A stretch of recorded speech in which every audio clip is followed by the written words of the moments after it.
Salut! Alors aujourd'hui on se retrouve pour une présentation de produits. Alors ça fait très longtemps que j'ai ce matériel et plusieurs fois que je vous en parle sur ma chaîne et que vous êtes plusieurs à me demander quand est-ce que vient la présentation. C'est enfin chose faite aujourd'hui. Donc je vais vous parler des Derwent Inktense Blocks. Donc ce sont des bâtonnets d'encre solides. Alors au premier regard on pourrait croire que ce sont des pastels. En réalité, pas du tout. C'est un matériel aquarellable comme sait si bien le faire la marque Derwent. J'ai découvert il y a quelques mois maintenant les crayons aquarellables Inktense et j'en suis vraiment littéralement amoureuse. Ça m'a donné envie de ressortir et de me replonger un peu plus dans ce matériel-là que j'avais vraiment pour ainsi dire pas exploité jusqu'à maintenant. Je les ai obtenus, ça fait bientôt je pense 1 an et demi sur la page du groupe Inkybox. Je les avais gagnés à un concours en partenariat avec Rita Berman. J'avais obtenu je crois la deuxième place ou deuxième place ex aequo du concours, que c'était Rita Berman qui avait choisi les coloriages qu'elle avait préférés. Donc merci à elle, grâce à elle j'ai pu acquérir ceci. Donc je les ai ressortis et eh bien aujourd'hui je vais enfin vous en parler. Donc j'ai la boîte de 24, mais il faut savoir qu'il existe des boîtes plus grosses. Donc je vous mettrai comme d'habitude tout en barre d'infos, vous pourrez tout retrouver sur Amazon. Donc je vais tout de suite vous montrer. Alors c'est une boîte qui se présente comme les crayons couleur Derwent. C'est une boîte en métal avec un couvercle complètement amovible. Et voici donc les bâtonnets à l'intérieur. Donc ils sont classés par couleur, donc dans un ordre vraiment déjà de base défini complètement. On a donc ici 24 nuances avec un noir, un blanc. Alors je voyais que j'ai le blanc qui est cassé, c'est quand même un matériel qui est un peu fragile, mais vraiment les autres ne sont pas abîmés du tout. On a tout ça qui est dans un rack en plastique, et puis on a ici des petites cavités pour faire nos mélanges. À savoir que moi je ne le fais pas dans les palettes parce que j'ai pas envie pour ainsi dire de les salir, hein, pour tout vous dire. Je suis quand même quelqu'un, on peut dire, d'assez maniaque, hein, voilà, il faut pas avoir peur des mots. Donc effectivement je ne le ferai pas dans ma boîte parce que je n'ai pas envie qu'elle devienne multicolore, et moi j'utilise ma palette en forme de fleurs que j'avais reçue dans un set de pinceaux à réservoir d'eau. Donc pareil, comme d'habitude, tout ça ce sera en barre d'infos, vous pourrez retrouver les liens. Donc voilà, moi je fais mes mélanges à part. Quoi vous dire de plus? Je crois que j'ai fait le tour. Alors dans cette vidéo aujourd'hui, je vais donc vous expliquer comment on se sert de ce matériel qui est donc aquarellable. Il y a plusieurs façons de le faire. On va faire un nuancier pour vraiment pouvoir se rendre compte des teintes une fois aquarellées. Et puis ensuite, on parlera plus technique d'application sur le coloriage. Puisque il existe plusieurs façons de pouvoir s'en servir, avec vraiment une façon que je préfère et qui je pense est la plus courante. Voilà. Donc eh bien je vais vous laisser, on va se rapprocher, on va prendre tout de suite la feuille de nuancier et puis on va regarder tout ça.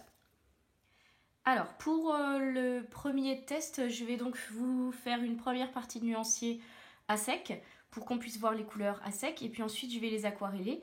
Et puis après, on essaiera plusieurs façons d'aquareller autrement qu'à partir du pigment directement posé sur le papier. Donc on y va. Alors ils sont numérotés, hein. Je vais en prendre un sur lequel vous allez peut-être pas mal voir. Alors j'espère que celui-là, ça va le faire. Je ne sais pas si vous verrez, mais ils sont gravés en fait. Donc on a England, Derwent Inktense et le numéro après. Voilà, alors je sais pas si c'est très net à la caméra, hein. Mais bon, moi j'ai repris là pour faire un nuancier tous les numéros. Donc dans ma boîte de 24, j'ai tous les controns, donc 200 à 2300, excepté un vert 1320. Voilà, donc je prends dans l'ordre, hein. Donc ils sont quand même assez tendres au toucher, hein. C'est pas comme un pastel, enfin, c'est vraiment une texture différente, hein. Ça fait un peu plus gras. Donc on peut tout à fait appliquer la couleur comme ceci. Donc vous voyez que ça laisse un petit peu de poudre, donc on peut facilement souffler pour l'enlever. Et donc déjà à sec, vous voyez que c'est quand même, ce sont des couleurs qui sont super jolies et qui nous paraissent quand même assez intenses, hein. Donc c'est vraiment la marque de fabrique d'Derwent. Ils sont vraiment top à ce point de vue-là. Donc, ça présage vraiment du bon.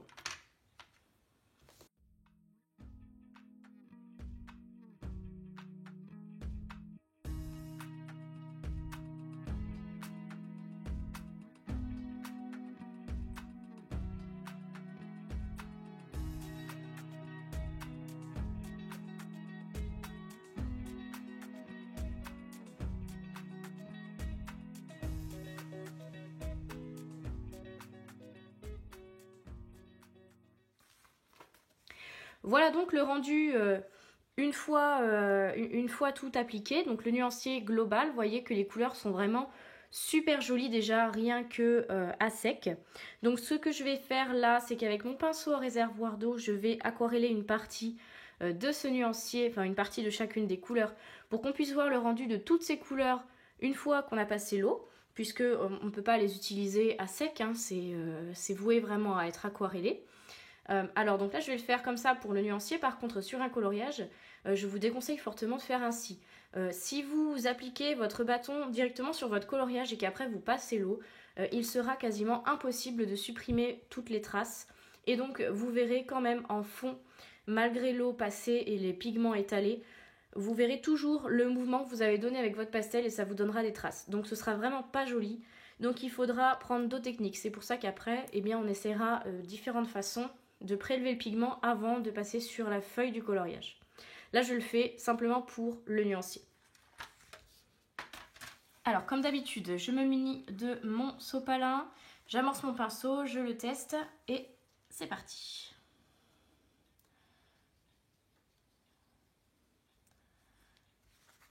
Je l'essuie entre chaque couleur pour ne pas modifier mes teintes et venir mélanger les pigments des différentes couleurs. Hein.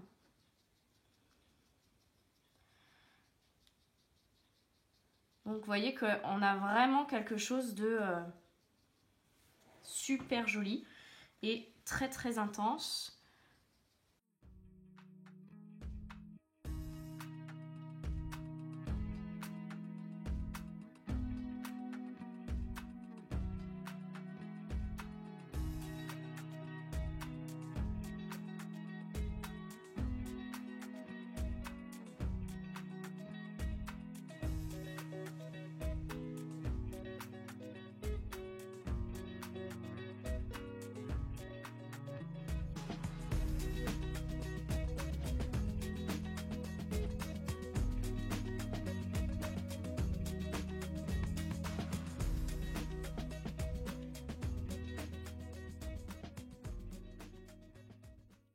Et voilà, donc j'ai terminé d'aquareller. Donc vous voyez vraiment le rendu final des couleurs. On a quelque chose de très très lumineux. Peut-être un petit peu moins lumineux que les crayons Inktense, mais quoique, je suis pas vraiment sûre. Moi je trouve que les couleurs sont vraiment super jolies. Hein. Voilà, alors là on a le blanc, mais comme mes doigts n'étaient pas très propres parce que ça quand même, quand on les prend en main, ça laisse quand même du pigment qui se dépose sur les doigts. Et donc j'avais posé, vous voyez, sur ma feuille. Donc ma feuille n'était pas vraiment propre. Mais on a un blanc, voilà, qui peut nous servir. Et puis sinon, voilà, les autres couleurs sont quand même très très belles. Donc voilà, une fois aquarellé, le nuancier des 24 couleurs. Vous pouvez retrouver les autres sets, mais je pense que déjà avec celui-là, on peut faire des choses assez sympas au niveau des fonds, mais même au niveau du reste du coloriage. On va passer maintenant vraiment aux techniques d'utilisation sur coloriage, puisque comme je vous le disais, cette technique-là n'est pas vraiment préconisée. Je ne sais pas si vous arriverez à le voir à la caméra, mais sur ces teintes-là, le pigment c'est un peu moins bien étalé et on continue à apercevoir légèrement les traits de coloriage que j'ai fait avec mes blocs. Donc voilà, ça vous montre que vraiment à l'échelle d'un coloriage entier, ça peut faire des gros dégâts et donc je conseille pas. Après au niveau de l'estompage, ils sont super crémeux et ça va vraiment tout seul. Hein. Il n'y a pas besoin de passer 50 000 fois pour avoir un pigment qui s'étale vraiment bien uniformément. C'est, enfin voilà, pour l'instant, mon avis est vraiment super positif sur ces bâtonnets. Alors, pour la suite du tuto, j'ai donc préparé mon papier. Alors, un côté avec le gesso et un côté sans le gesso pour voilà, comparer l'intensité des blocs et des encres sur un papier préparé à l'aquarelle et sur un papier qui ne l'est pas. Pour info, là j'ai vraiment pris un papier d'imprimante basique, donc il est vraiment pas optimisé déjà de base. Donc voilà, il faut se dire que sur un livre de coloriage, on aura quand même certainement un rendu qui sera dans tous les cas meilleur que celui que je vais avoir là. Donc j'ai pris mon pinceau réservoir d'eau. Alors la première technique, c'est évidemment de venir prélever la couleur directement sur le bâtonnet. Donc je reprends mon petit sopalin, je le change de côté. Je viens amorcer mon pinceau comme à l'habitude. Et lorsqu'il est bien mouillé, je viens prélever ma couleur. Donc on va prendre, celle-ci. Donc je viens, voilà, comme dans un godet d'aquarelle classique, récupérer le pigment. Et puis ensuite, eh bien, voilà, tout simplement, je vais le déposer sur mon papier. Donc la couleur est vraiment superbe, hein. Voilà, je vais tester maintenant exactement la même chose sur le gesso pour voir la différence. Donc j'amorce de nouveau, je viens récupérer le pigment sur mon bâtonnet. Et puis, et ouais, alors là on voit tout de suite le travail du gesso, hein. Je pense que vous allez voir non sans mal à la caméra, vous aussi. Est-ce que je vais avoir besoin de vous zoomer un peu? Non, je pense pas. Hein, vous voyez directement la différence quand même d'intensité entre les deux côtés. Hein. Vous voyez vraiment, ce produit est extraordinaire. Je vous fais pas une présentation complète. Vous allez voir sur la chaîne de ma copine Stéphie. Si j'y pense, je vous mettrai en barre d'infos sa vidéo sur le gesso. Elle y fait exactement ce genre de test, mais de façon plus poussée et vraiment axée gesso. Là, moi, je suis pas axée gesso. Hein. Je vais vraiment me contenter de vous présenter ces blocs. Mais enfin voilà, si vous voulez en savoir plus sur ce matériel, je vous renvoie à sa vidéo qui est très complète. On va faire le test sur 2-3 autres couleurs et puis ensuite on fera une deuxième technique.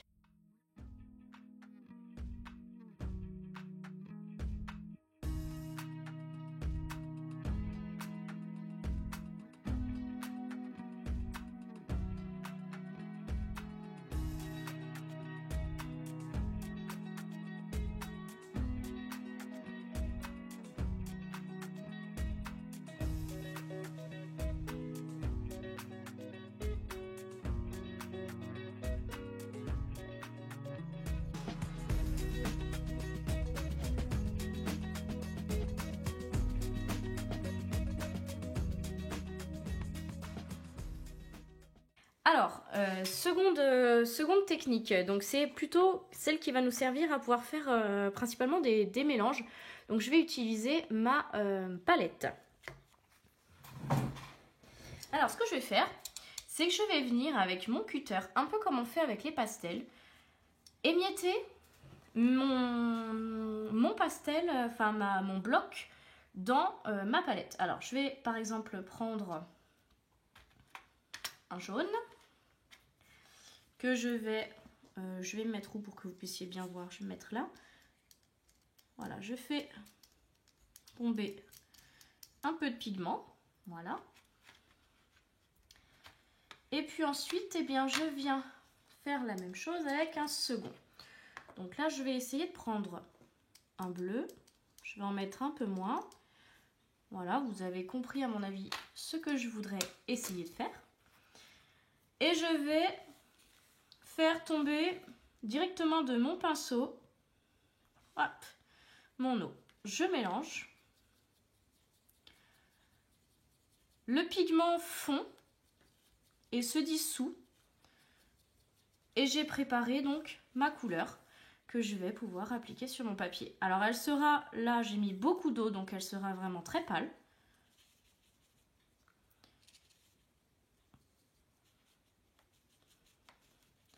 Mais on peut vraiment jouer et faire pas mal de choses. Donc je vais vous en montrer un second. Donc on va faire différemment. On va essayer de mettre un peu moins d'eau pour voir. Mais ça va nous permettre vraiment de créer de nouvelles couleurs. On va reprendre les mêmes, mais on va essayer de diluer beaucoup moins. Hop.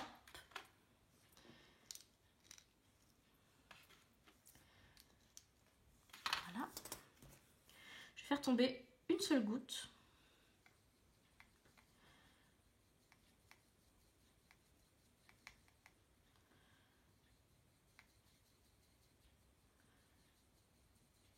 Voilà. Donc là, j'ai une couleur qui est plus intense parce que j'ai mis un peu plus de bleu que tout à l'heure. Et je vais pouvoir l'appliquer. Vous voyez, là, cette fois-ci, on a quelque chose quand même de plus intense que tout à l'heure. Côté gesso.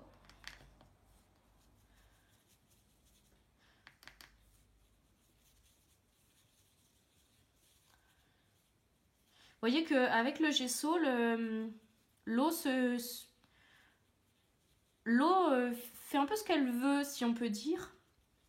Et c'est comme ça qu'on arrive à voilà, donner des effets de texture. On n'aura pas quelque chose de très très lisse comme on peut avoir sur un papier qui n'est pas préparé. C'est vraiment une utilisation spéciale. Mais voilà donc comment on peut faire pour créer sa couleur. Alors après, on peut aussi créer sa couleur en le faisant directement sur les blocs. Mais le problème, c'est qu'on va vraiment les salir. Si je prends du jaune et qu'après je m'en vais sur le bleu, je vais créer mon vert sur mon bloc bleu. Et du coup, eh bien, mon bloc bleu après sera sali. Donc c'est pour ça que les palettes sont pratiques. Donc alors on peut faire comme ça. On peut aussi faire son mélange avec la technique qu'on utilisait précédemment. C'est-à-dire, je mouille mon pinceau. Alors je le nettoie un peu parce que là il est encore un peu vert. Hop, donc je mouille bien mon pinceau, je prends du jaune, je positionne mon jaune dans ma palette. Après, je renettoie mon pinceau. C'est un peu plus fastidieux de faire comme ça. Je renettoie mon pinceau, je prends mon bleu et je viens mélanger dans la palette. Comme vous voyez, ça fonctionne tout à fait aussi. Mais c'est un peu plus fastidieux, c'est un peu plus long parce que ça me demande de vraiment bien nettoyer mon pinceau entre chaque prélèvement de couleur sur mes blocs. Alors que si je fais mon mélange directement dans ma palette, eh bien ce sera plus rapide. Voilà, après on peut rajouter de la poudre au fur et à mesure si on veut foncer la couleur, on peut rajouter du blanc, etc. Voilà. Alors c'est pas la technique que je préfère, mais prélever sur le bloc, c'est vraiment la technique de base que j'utilise avec ces blocs. Et vous voyez que le rendu vraiment est super joli. Voilà donc pour mon avis global sur ces Derwent Inktense Blocks. Donc pour faire une petite synthèse, pour moi ce sont vraiment de super encres solides. Donc un super moyen de faire encore une fois de l'aquarelle. Voilà, avec un matériel qui change un peu par rapport à ce qu'on connaît. Je ne les ai pas souvent vus, donc voilà, c'est pour ça que j'ai choisi d'enfin prendre le temps de vous en parler, parce que je pense qu'ils gagneraient à être plus connus que ça. Donc voilà, n'hésitez pas si, suite à ma vidéo, si vous les avez, si vous les utilisez. Si vous les utilisez différemment, je veux bien savoir, parce que peut-être que je ne connais pas toutes les techniques. Et si vous les achetez, eh bien n'hésitez pas à me le dire et à montrer vos tests, je serai super contente. De notre côté, on se retrouve eh bien, la semaine prochaine pour un tuto. Et en attendant, comme d'habitude, restez connectés. Salut!